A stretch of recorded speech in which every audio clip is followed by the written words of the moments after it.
Assalamualaikum warahmatullahi wabarakatuh. Kami dari kelompok 5 akan mempresentasikan tentang Pegadaian Syariah. Sebelumnya, perkenalkan nama saya Rosi Purnamasari sebagai moderator dan pemateri pertama. Selanjutnya, rekan saya Tanti Dwi Septiani sebagai pemateri kedua, Bilgis Kamila sebagai pemateri ketiga, dan Nabila Putri Febriani sebagai pemateri keempat. Pengertian Pegadaian Syariah. Menurut Kitab Undang-Undang Hukum Perdata Pasal 1150, gadai adalah suatu hak yang diperoleh seseorang yang mempunyai piutang atas suatu barang bergerak. Barang bergerak tersebut diserahkan kepada orang yang berpiutang oleh seseorang yang mempunyai utang. Perusahaan Umum Pegadaian adalah satu-satunya badan usaha di Indonesia yang secara resmi mempunyai izin untuk melaksanakan kegiatan lembaga keuangan berupa pembiayaan dalam bentuk penyaluran dana ke masyarakat atas dasar hukum gadai. Pegadaian Syariah adalah suatu lembaga keuangan non-bank yang dimiliki oleh pemerintah yang mempunyai hak memberikan suatu pembiayaan kepada masyarakat berdasarkan hukum gadai yang terdapat di dalam syariat Islam dan peraturan undang-undang yang berkaitan dengan pegadaian syariah. Selanjutnya, sejarah pegadaian syariah. Pegadaian dikenal mulai dari Eropa, yaitu negara Italia, Inggris, dan Belanda. Pengenalan di Indonesia pada awal masuknya kolonial Belanda yaitu sekitar abad ke-19 oleh sebuah bank yang bernama Van Lening. Bank tersebut memberi jasa pinjaman dana dengan cara penyerahan barang bergerak, sehingga bank ini pada hakikatnya telah memberikan jasa pegadaian. Pada awal abad ke-20-an, pemerintah Hindia Belanda berusaha mengambil alih usaha pegadaian dan memonopolinya dengan cara mengeluarkan Stadsblad nomor 131 tahun 1901, diikuti dengan pendirian rumah gadai resmi milik pemerintah.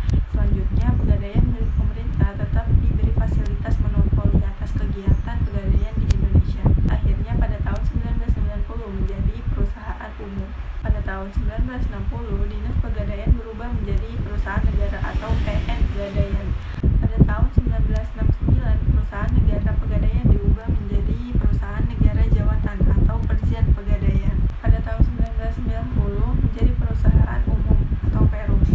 Pada saat ini Pegadaian Syariah sudah terbentuk sebagai sebuah lembaga. Ide pembentukan Pegadaian Syariah selain karena tuntutan idealisme juga dikarenakan keberhasilan terlembaganya bank dan asuransi syariah. Keberadaan Pegadaian Syariah lebih dikenal sebagai bagian produk yang ditawarkan oleh bank syariah, di mana bank menawarkan kepada masyarakat untuk penjaminan barang guna mendapatkan pembiayaan. Selanjutnya, landasan hukum Pegadaian Syariah. Yang pertama, Al-Quran. Dapat dalam Al-Quran surat Al-Baqarah ayat 283. Yang kedua, Al-Hadis. Bukhari dan lainnya meriwayatkan dari Aisyah berkata, Rasulullah pernah membeli makanan dari orang Yahudi dan beliau menggadaikannya kepadanya baju besi beliau. Hadis riwayat Bukhari dan Muslim. Yang ketiga, ijtihad ulama. Perjanjian gadai yang diajarkan dalam Al-Quran dan Al-Hadis itu dalam perkembangan selanjutnya dilanjutkan oleh para fuqaha dengan jalan ijtihad, dengan kesepakatan para ulama bahwa gadai diperbolehkan dan para ulama tidak mempertentangkan kebolehannya. Assalamualaikum warahmatullahi wabarakatuh. Saya Tanti Dwi Septiani dengan NIM 201420035. Rukun gadai. Rukun gadai terbagi menjadi 5. Yang pertama, adanya ijab dan qabul. Yang kedua, adanya orang yang menggadaikan atau disebut dengan rahin.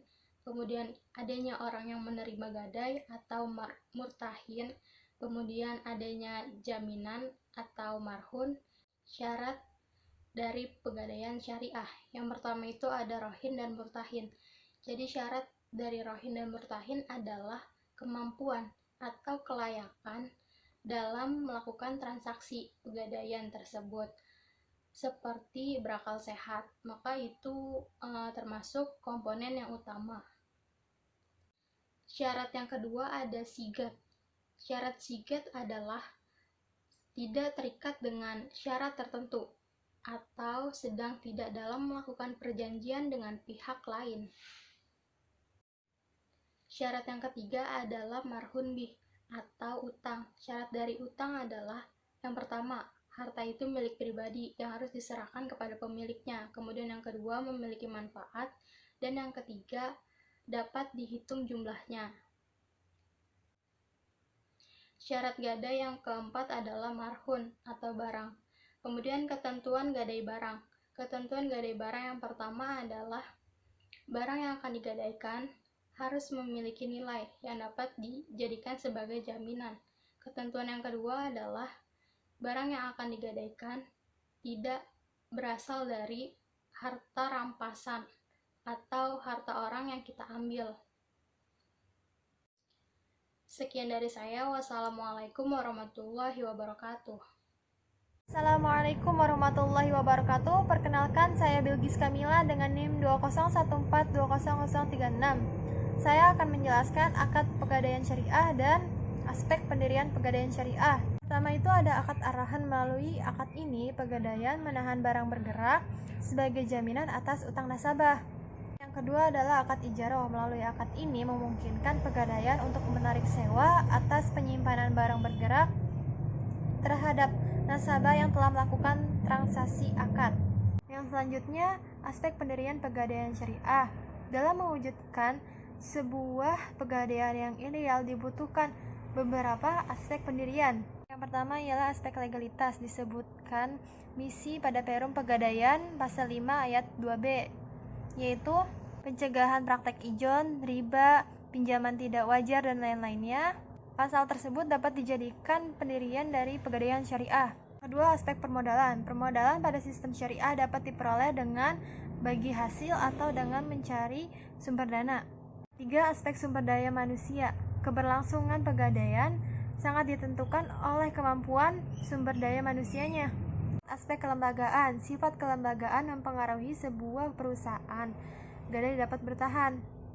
Aspek sistem dan prosedur.